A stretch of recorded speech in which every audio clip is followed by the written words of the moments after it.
Good evening friends, এখন আমরা দু ভাই বোনে চলেছি একটা নতুন অনুষ্ঠানে জয়েন করতে। সেখানে গিয়ে দেখলাম হাজার হাজার লোকের ভিড় করেছে।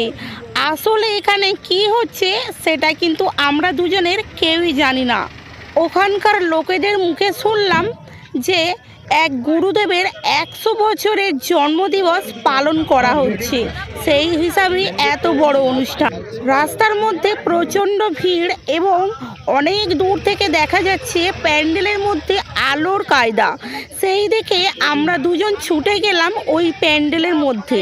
তো প্যান্ডেল দেখে আমরা অবাক, এখানে কি এমন হচ্ছে যে যার কারণে এত সুন্দর প্যান্ডেল, এত সুন্দরভাবে সাজানো হয়েছে। তাই আমরা দু ভাই বোনে ছুটে চলে গেলাম ওই প্যান্ডেলের ভিতরে। প্যান্ডেলের মধ্যে এই যে এন্ট্রি গেট, এইটা খুব সুন্দর করে সাজিয়েছে। এর ভিতর দিয়ে যখন যাচ্ছি নিজের মনের ভিতরে যেন একটা আলাদা অনুভূতি হচ্ছে। তো গাইস, আজকের এই ভিডিওটি একেবারে ইউনিক, আপনাদেরকে অবশ্যই ভালো লাগবে, এর গ্যারান্টি আমি নিজে দিচ্ছি। তো প্রথম থেকে এবং শেষ পর্যন্ত এই ভিডিওটা দেখতে থাকুন, আর যদি ভালো লাগে তাহলে একটা লাইক, কমেন্ট আর সাবস্ক্রাইব করে দেবেন। হাঁটছি তো হাঁটতেই চলেছি। প্রায় 1 কিলোমিটার রাস্তা জুড়ে এই এন্ট্রি গেটটা করা হয়েছে। আর আশপাশের ডেকোরেশনটা একবার দেখুন, কত সুন্দর তৈরি করেছে।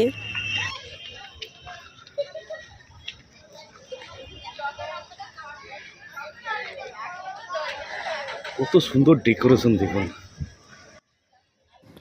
ওখানকার লোক বলেন এই অনুষ্ঠান যখন শুরু হবে তার 1 মাস আগে গ্রামে গ্রামে গিয়ে মাইকে অ্যানাউন্সমেন্ট করা হয়েছিল, তাই এখানে হাজারে হাজারে লোকের ভিড় হয়েছে, কারণ সবাই জানতো এই অনুষ্ঠান শুরু হবে। তাই দুঃখের বিষয়, আমরাই শুধু জানতাম না এখানে এত বড় অনুষ্ঠান হবে। প্যান্ডেলের ভিতরে মেন জায়গায় এসে বুঝতে পারলাম আসল ব্যাপারটা কি। দিব্য জন্ম শতাব্দী সমারোহ 2024, মানে পরমার্থ গুরুদেব শ্রীল ভক্তবল্লভ তীর্থ গোস্বামী মহারাজের জন্মদিবস। এখানে ওনার বয়স হলো 100তম, তাই ওনার 100তম জন্মদিবস পালন করার জন্যই এখানে এই এত বড় অনুষ্ঠান শুরু হয়েছে। উনি ছিলেন গৌড়িয়া মঠ মানে মায়াপুরের একজন বড় গুরুদেব। ওনার এই জন্মদিন পালন করা হয় প্রতি বছর অন্যান্য জায়গাতে, তাই আমাদের এখানেও হলো।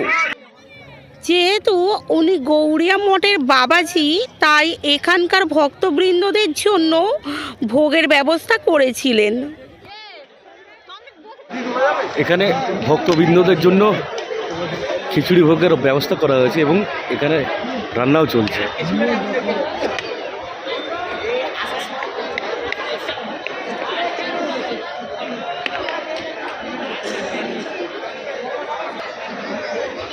জয় নিতাই প্রভু, গৌর নিতাই। ভালো আছো? আচ্ছা। আর হ্যাঁ, আমি খিচুড়ি খেয়েছি, ঠিক আছে। তো আমার যত ভক্তরা আছে তাদেরকে দেখাতে চাই আমাদের এখানে কি অনুষ্ঠান হচ্ছে। বহুত বড় অনুষ্ঠান হচ্ছে, অনেক আমাদের গুরুদেবের জন্মদিন উপলক্ষে অনেক বড় করে উৎসব চলছে। 2 দিন ধরে খাওয়া দাওয়া চলছে, 3 বেলা। শুধু খিচুড়ি না, ভাত তরকারির মধ্যেই, নিরামিষের মধ্যে। আজ কত লোক হয়েছিল? আজ 40,000, 40-50 হাজারের কাছে হয়েছে। বাহ, আজ শুনলাম যে র্যালিও বেরিয়েছিল। বহুত বড় র্যালি। আচ্ছা আচ্ছা আচ্ছা, ঠিক আছে ঠিক আছে। আরে আশপাশটা ঘুরি, ভালো থাকবে। হ্যাঁ, ঠিক আছে।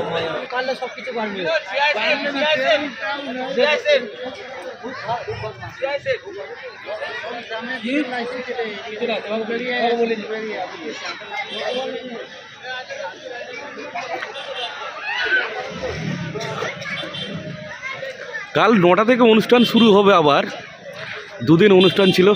আজ অনুষ্ঠানের প্রথম দিন, যেটা শেষ হয়ে গেছে, আর তারপরে আমি আসছি। খুবই দুঃখ মানে দুর্ভাগ্যজনক ব্যাপার যে এত বড় আমাদের একটা অনুষ্ঠান আমাদের ঘরের সামনে হচ্ছে, আর সেখানে আমি পার্টিসিপেট করতে পারলাম না। So sad.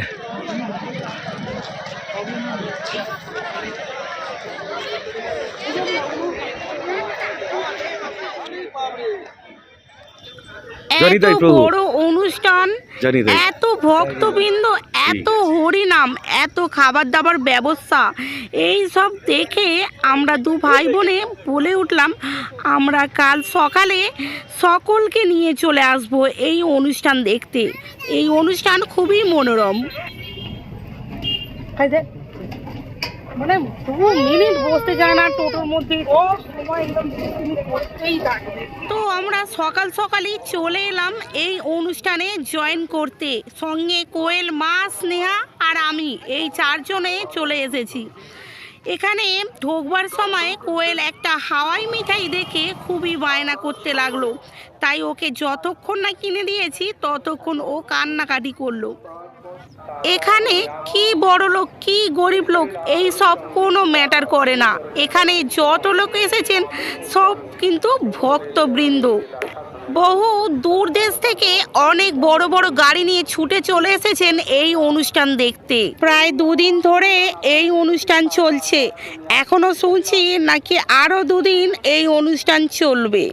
হরিনাম সংকীর্তন, এটা হলো আমাদের সনাতন ধর্মের ঐতিহ্য।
এখানে গোপী ড্রেস বিক্রি হচ্ছে, যেটা মায়াপুরে বিক্রি হয়।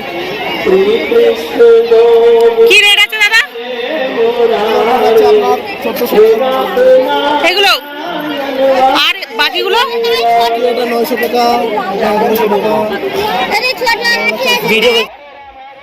স্নেহা, কোয়েল আর মা এরা হরিনাম সংকীর্তনে এতটাই মেতে গিয়েছিল যে নাচতে নাচতে ওদের খিদে পেয়ে যায়।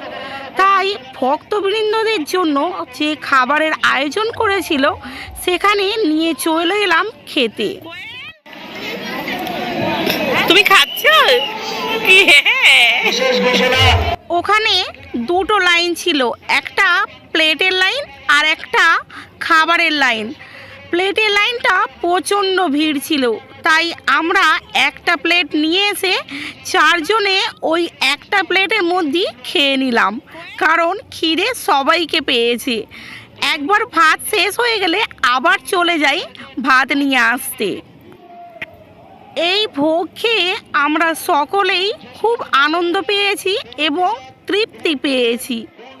এখানে যে সকল ভক্তবৃন্দরা এসেছে সবার মুখে আমার মতোই কথা শুনতে পাচ্ছি, যে মন প্রাণ সব কিছুই ভরে গেল এই ভোগ খেয়ে। ভোগ খেতে বসেছি, এই দেখুন সাথে মা, দিদি, কোয়েল সবাই আছে। আর খাওয়া, আর যদি প্লেট শেষ হয়ে যায় ওখান থেকে আবার দেওয়া হচ্ছে। এখানে একটু লক্ষ্য করলে দেখতে পাবেন বহু দূর দেশ থেকে নানান জাতের লোক, এবং কি বড় লোক কি গরিব লোক এখানে কোনো ম্যাটার করে না, সব লোক এখানে ভক্তবৃন্দ হয়েই এসেছে। খুবই মজা পেয়েছে, খুবই আনন্দিত পেয়েছে, এবং আমরাও খুবই আনন্দিত পেয়েছি। আপনাদেরকে যদি আমার আজকের এই ইউনিক ব্লগটা যদি ভালো লেগে থাকে তাহলে অবশ্যই একটা কমেন্ট করবেন। আমি আপনাদের কমেন্টের অপেক্ষায় কিন্তু থাকব, কারণ এটা ছিল আমাদের একদম নতুন ভিডিও। খাওয়া দাওয়ার পরে আমরা যখন প্যান্ডেল থেকে বাইরে বেরিয়ে আসছিলাম, খালি বারবার মন ওদিকে চলে যাচ্ছিল, মন চাইছিল না ঘরে ফেরবার জন্য। কিন্তু কি করব, দুটো বাচ্চাদের নিয়ে বেশিক্ষণ থাকা যাবে না, কারণ প্রচণ্ড ঠান্ডা। সন্ধে হওয়ার আগে ওদেরকে ঘরে নিয়ে ফিরতে হবে। তো বন্ধুরা, আজকের ব্লগটা আমি এখানেই শেষ করে দিচ্ছি। যদি ব্লগটা ভালো লাগে তাহলে লাইক একটা অবশ্যই করবেন, কমেন্ট করতে ভুলবেন না, আর সঙ্গে সাবস্ক্রাইবও একটা করে দেবেন। আবার নিয়ে চলে আসবো হাসি খুশি এবং দুষ্টুমির সাথে কোয়েলের একটা নতুন ব্লগ নিয়ে।